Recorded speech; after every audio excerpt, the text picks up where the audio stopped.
नागपुरामध्ये एनजीओच्या आडून धर्मांतर प्रकरण हे समोर आलेलं आहे। एनजीओला मिळणाऱ्या आर्थिक स्रोतांचा आता शोध घेतला जातोय। तसंच संस्थेला कुणाकडून मिळालेला निधी आहे या संदर्भातला तपास केला जातोय।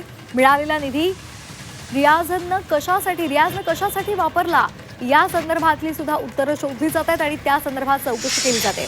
रियाज बनावट सोशल आयडी त्यानं तयार करण्याचं कारनामे रचलेले होते आणि त्यामुळे या बनावट आयडीतून महिला कर्मचाऱ्यांवर नजर ठेवली जायची।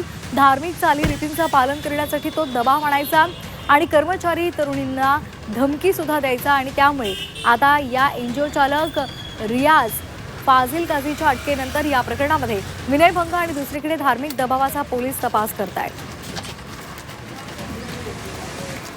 फंडिंगचे जे सोर्स आहे ते बरेच 4-5 तरीके आहेत ज्याच्या माध्यमातून ते फंडिंग कलेक्ट करतात। नंबर 1 आहे की स्कूल बेस्ड फंड मोबिलायझेशन, म्हणजे ते स्कूल सोबत जाऊन टाईअप करतात आणि स्कूल यांना सांगतात की आमचं असं कार्य आहे। ते बरेचसे स्कूल काय करतात की स्टुडंट करून ते XYZ छोटे अमाऊंट ते कलेक्ट करून त्यांना डोनेट करतात।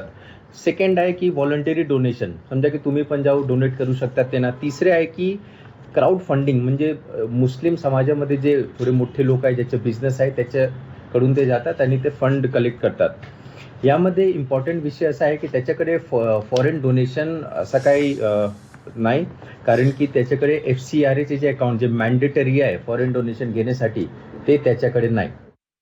अक्यूज आहे त्यांनी एक आयडी तयार केले होते, फेक आयडी तयार केले होते। रिस खुश ब्लू त्याची इन्स्टा आयडी आहे आणि ते आयडी माध्यमातून ते जे कंप्लेनेंट्स आहेत त्याच्या ॲक्टिव्हिटी ते ट्रॅक करत होते।